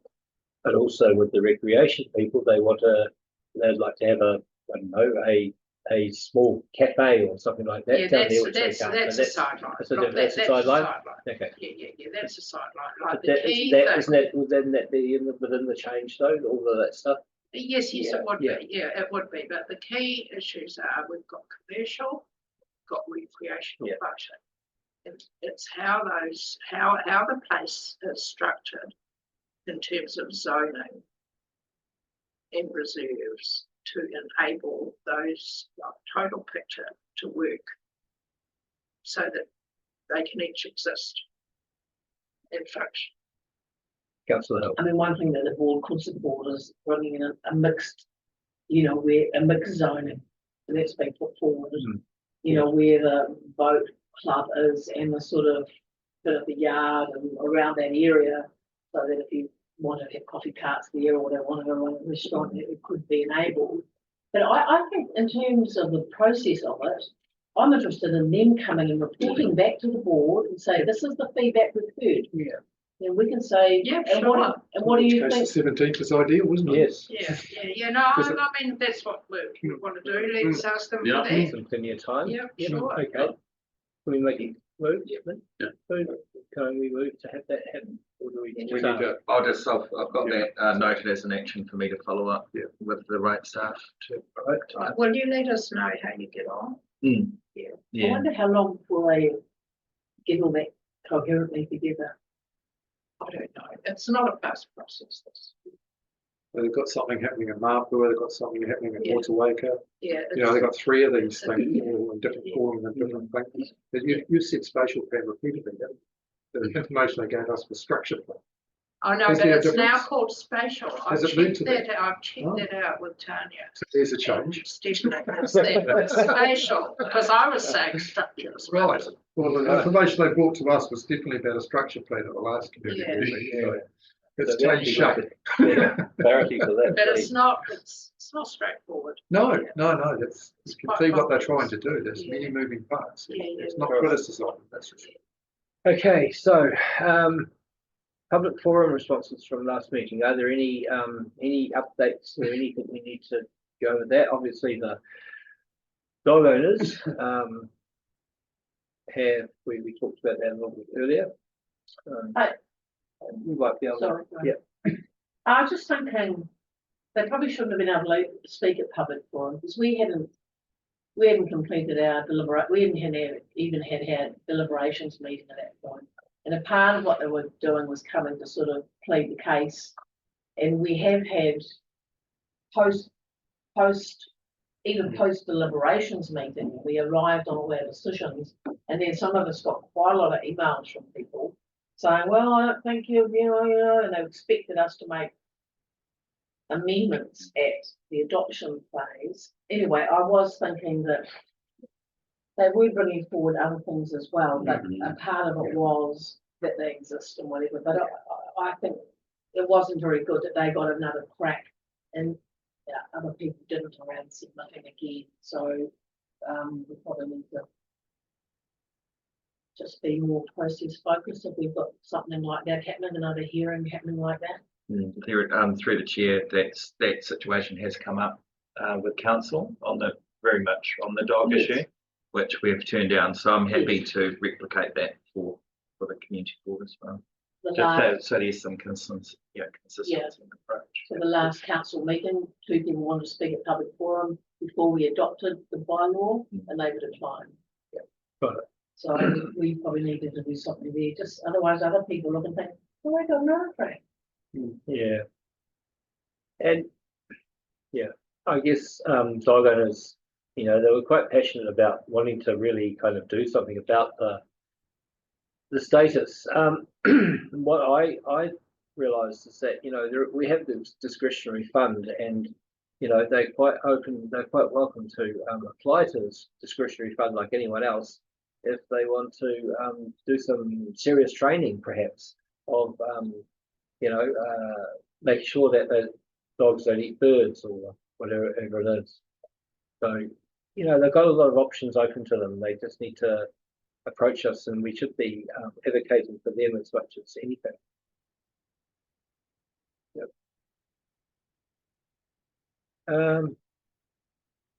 And that's the board report. So I would like to. Oh no, I We've did still bring got that men shed. actions and what were The men shed. As I didn't put it through on the as an email. Sorry, but the men shed are going to the next status of their. We've got actually. I forgot it. the notification for lease. Thank you. Yeah. And so I'd like to of the land, Of the building. just of the They're buying the building. building. Buying the building, So if it's we the could- lease of the land. Yeah. So do we need to support them by sort of sending them a letter of support to that we support that project? Let's open the consultation. Because it's on reserve land, there has to be another public consultation process. Remember when they got a lease? The public consultation process, they need to lease a piece on the rec park up in That's the right. top, and they weren't as prepared as anyway, so that's why it's having to happen again, another public consultation. And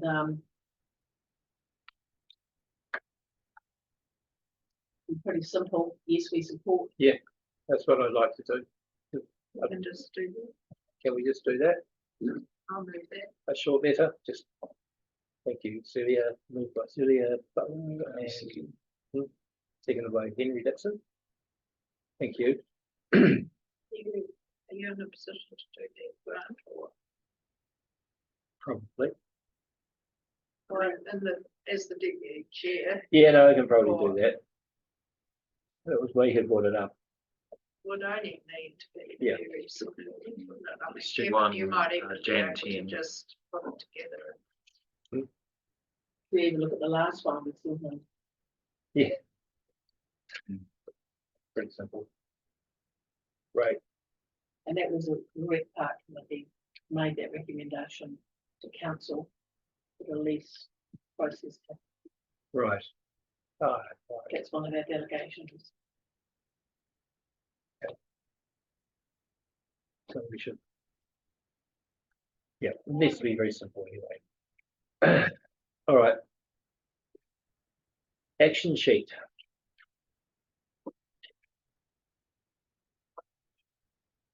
Action sheet. Which was first, I think.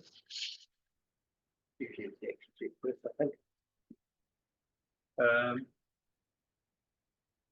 So the first thing, awakening response from the finance department. Yeah, that's the thing we asked for, and about we're still paying rates, same amount of rates on our,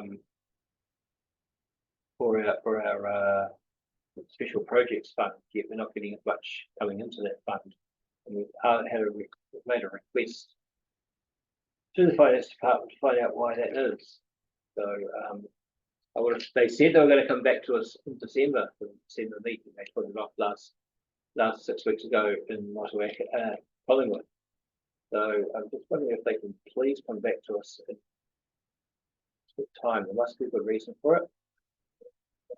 Gavin, can you follow that up for us, please?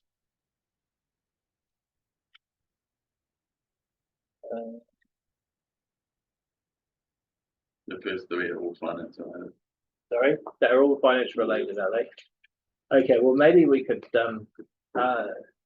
invite them to the next meeting, or even on Zoom if they're really busy, to give us an idea of what's going on with these three questions.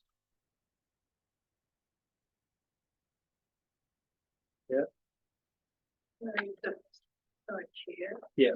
The first one and the second one they look like they're sort of pretty much part of the same topic. So through the chair, I did speak with Liz on some other board stuff I was working on a couple of weeks ago. And so what I can confirm is that this board has just over five grand in this current financial year. And then there's another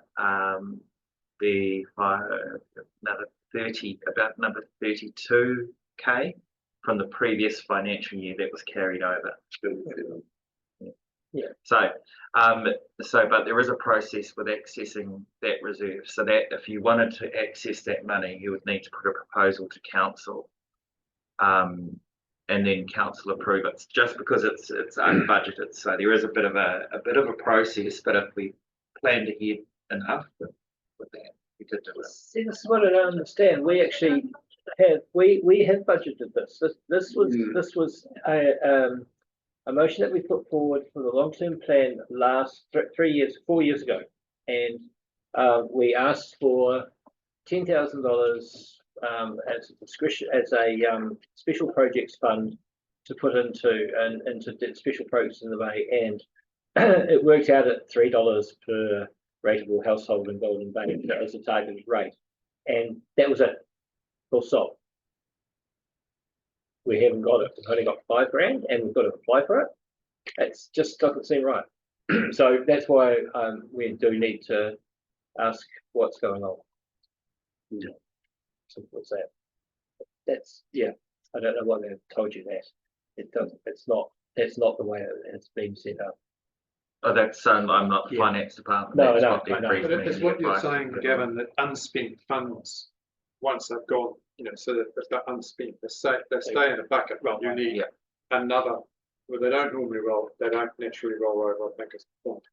That you've actually got to seek approval to access the unspent funds because they're not in your annual budget for the current year. I think that's what. So you haven't lost the funds. Yeah, but it's you've just got to go the through another process step to go do that. to get to it. Right, and it's in the council domain. Once they are unspent, it's a council domain. Yeah. Still ring fence. Still ring fence, but it's just once it rolls over into the new financial year. So it's the first time this has happened, and we didn't spend any couple of years ago, and this never happened then. So I don't know. They must have made new policy around that. But that's not happened before. So, Chair, yes, you are familiar with Motueka, are you not? As very. To how theirs works? Yes. And it doesn't seem to have the same status as it at all. It doesn't seem to be the same. No. But it seems to roll over without anyone applying for the extra funds. And maybe they spend all theirs. I don't know that. Well, they might allocate. I mean, it's possibly allocated most of it, but I don't think so. You've still got a large sum of funds there. Yeah.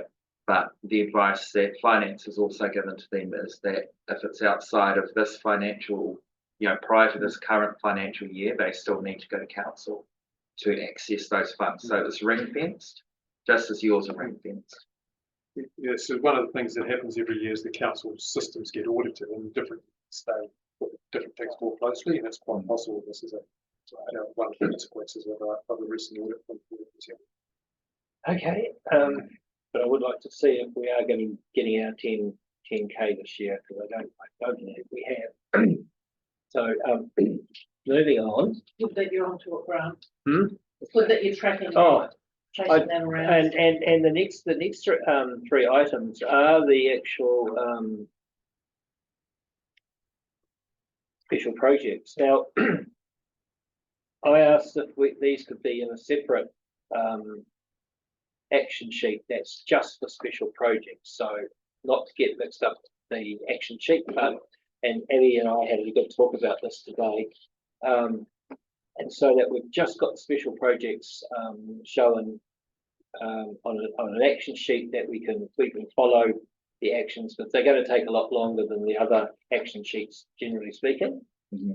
So if we can just have that as a separate item, that would make separate life, make it really a lot easier to follow. So, yeah, so if we're going to have them as separate actions, we need to update them. Absolutely. So today, we need to update these if we're going to keep them Yes. as actions.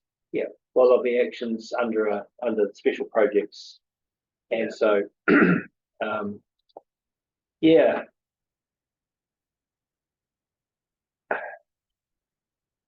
Because so these are done.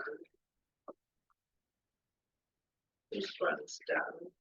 Yeah, but they should stay on as a As a special look. project. Again, if I am quite familiar with the Motueka special projects fund and special projects, and they have a separate action. Some of the the pages, they get pages long, but every some of their special projects take a year to complete or more. Right, and so it's really good to have them in a separate agenda item. And generally they'll sit on the action sheet, the special project action sheet, once the funds are moved from the reserve fund to council, and everything's paid, then it drops off. Yeah, so that's how we sort of track it. Just like that same system set up here, because it just makes it easier to follow. So do we need a resolution for that? I've got Or it you noted just as an do that? action. You've got- Yeah. Okay, An so action our next for an action. agenda should have all of, So what you would have is of a these should be special projects report as Yeah. a separate report. Yeah. Just attach one, boom. Thank you. There. Hey, you're on it. It just works so easily in Motueka. And if you want to have a look at their agenda, it's all on there. If you want to do an update now on special projects. Yeah, I think that's actually really important. So the first one, the Takawa Playground.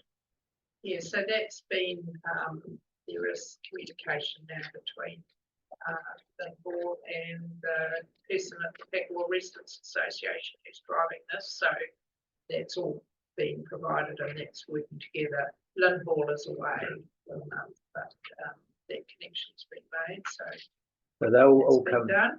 All those actions that happen within that will come back on here, and so we can key track of what's going on, which because they are our projects, of course. Yeah. Great. Yes. The next one is the fence replacement.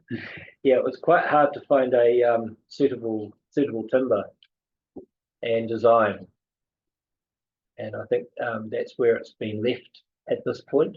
So we can, Henry and I can update this. Yep. So Henry Well, can there's, give you an update. it was, I think the timber should be easy enough to source, but a builder,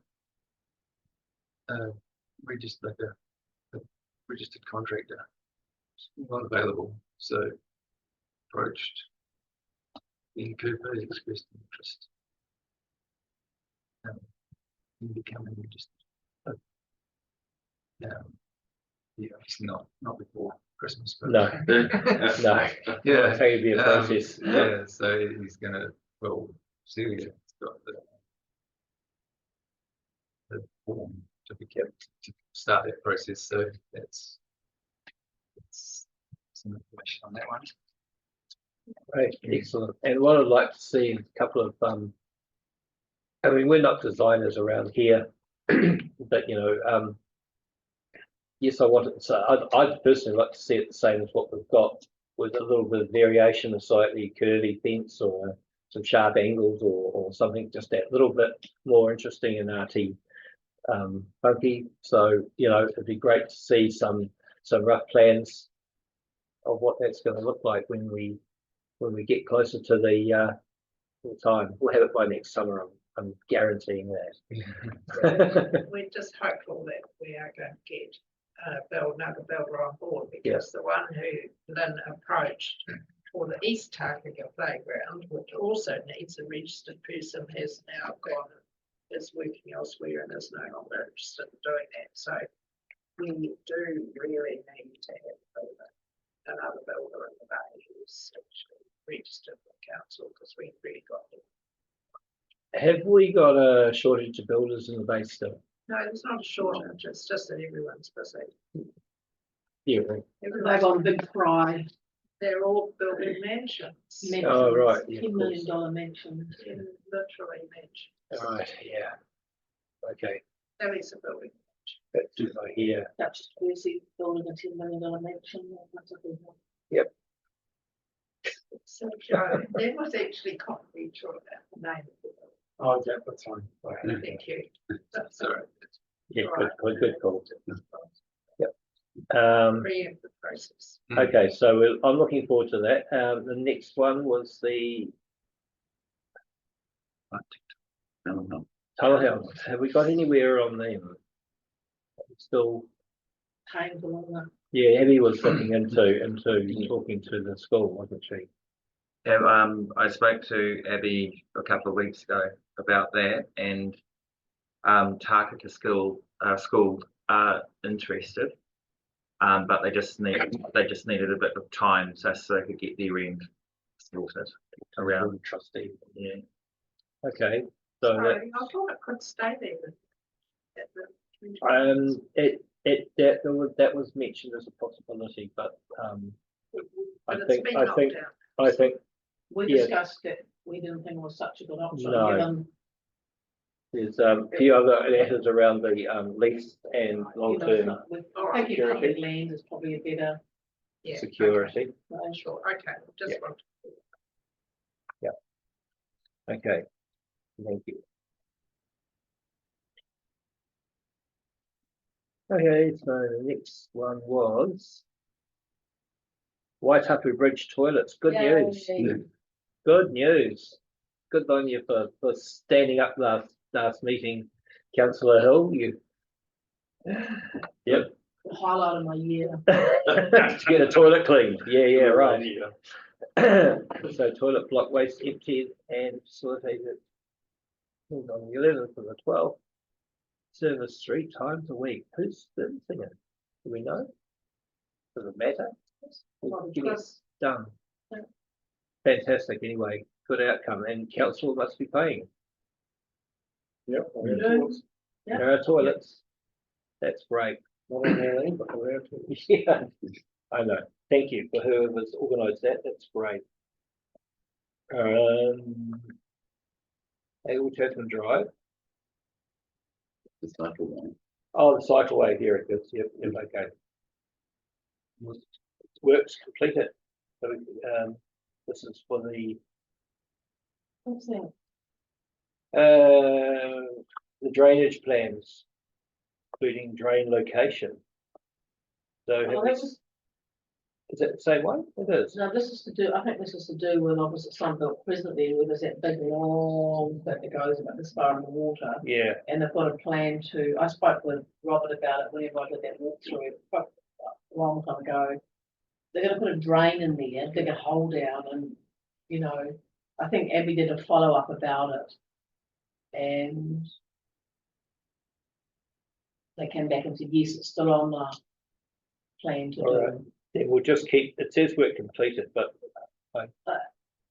can you, give us a little bit of what work completed? I'm not sure. I mean, one of the issues was the general maintenance of it, and they have, Jamie and Robert have lifted the levels of service around the path generally, so it has been mowed and sprayed more often than it normally was. I see it had a mow a little while, and it's just had another one now. So that was a part of the issue, was getting, I think we've got 2 shows of getting a better service on there, it's just not gonna happen. There are places where it's down to quite, the foundation lumpy rocks. So I think it's really, no, does this relate to that trial stuff they did? Which is really sort of a nothing thing. Yeah, well, it's hard to know really. That was the other thing that Abby Yeah. was talking about. Yeah, it's several things. We haven't quite got the clarity on this. I'll go back to Robert, And it's the- Robert Deck. Yeah. When he's back from annual leave. The drain relates to opposite Sunville.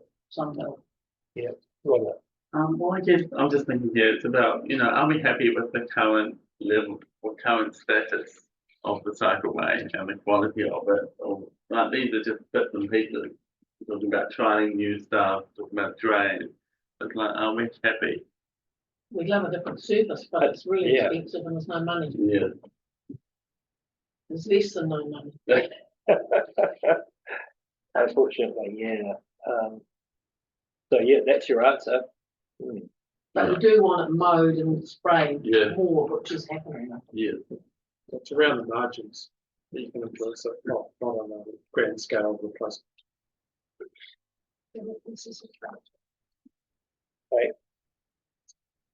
So yeah, if we can go back to Robert and find out what's going on there, especially with the trialing. Right, Birds Hill. Bump. Save the hump. So I went up very quickly after. See that? Hey, oh yes, didn't it?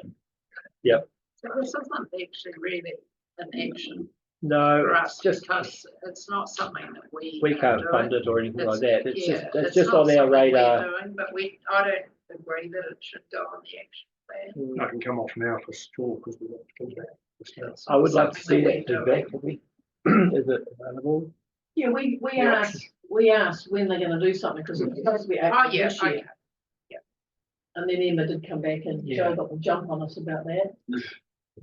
Yeah, you did, you had it in the bloody weekly and we just got it. Yeah, because there was a. I put a there was- post up as soon as I got the info, and then I saw it in the bloody weekly, but how do you do that? There's a press release.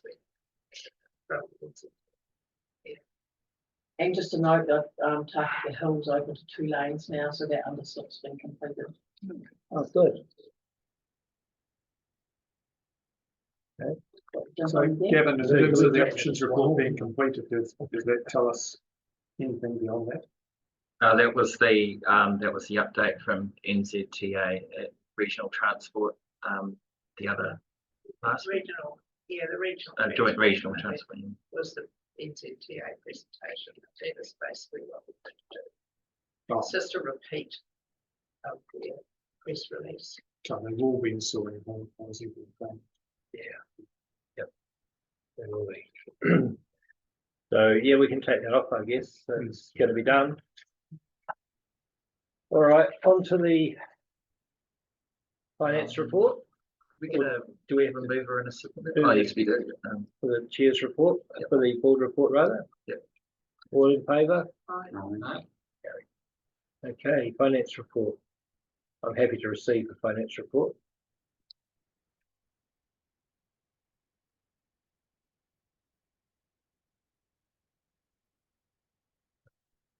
Are there any questions? Have you all looked at it, Robert? I'm looking at you. No, because we're still waiting for the finance team to come back to us. Yeah. Okay. So there's no applications for discretionary fund. No. Mm. I know.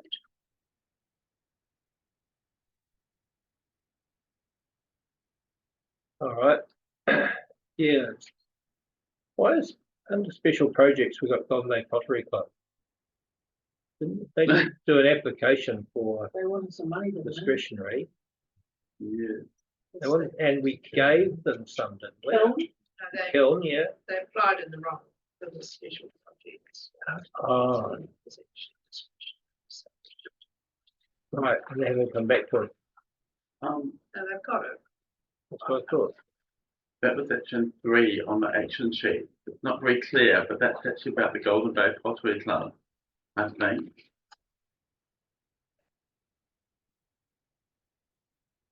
The rating it, I think I looked at just what it's about, Oh, but I think that refers to the Golden Bay Pottery Club. Ah. Yes, right. To find out if additional funding could be given through the special project fund. Ah, yes. It wasn't clear, was it? Didn't even mention the pottery club. I remember something about it. Yeah, So were we going to be giving them some perhaps, or what's the story? we've gone to the finance department. Yeah, I guess that's the question to ask. Can we just update that a little bit to make it clear that it's the pottery club funding? For Kiln that came through the discretionary fund, did it? Yeah. Okay, yeah, we gave them 500 and asking if we can get them more. I know they've ordered the kiln, it won't be here till April, May. So it's that's the way- about 12 grand. that's, yeah, that's how we've got it. Yeah. It's the latest problems in fish. Yeah, Tiles. yeah, okay, absolutely. It's a good Copcraft one. Okay, so yeah. Everyone want a second finances? Yep. All in favour? Right. Then passed. I think that's about all. I personally want to say thank you to the staff for coming over and being present. Thank you, Kim. You've been very consistent, and I hope we'll see you again next year on the way over. Good to have you here, just so we can really ask those questions. Right? But, yeah. Would you like to finish with a? I could. I did, there was something I was going to bring up in the board report, but I sent an email out, just wondering about a submission on the treaty principles bill. You'll see it's attached to the email, a good submission from Manawatu or something, anyway, somebody consider. He's happy to close. we consider that. Why would email about it?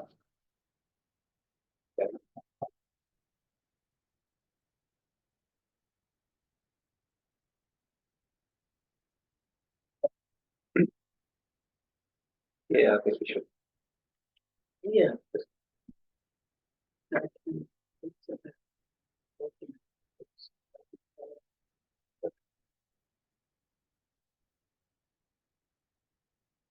Yep. Nick Gunn, Karakia, Yes. yeah. Karakia tātou, tāpuri mai, ngā hua o te tai ao, mai a whakatua nuku o tāpuru nei, kia rangi nui e tū iho nei, te te vi whakanoa, kia tina, Tina. iye, kai, we welcome the fruits of the environment. Negative, negative, thanks, Brian. Oh, thank you all. Let's say summer season, so this would be too crazy for you.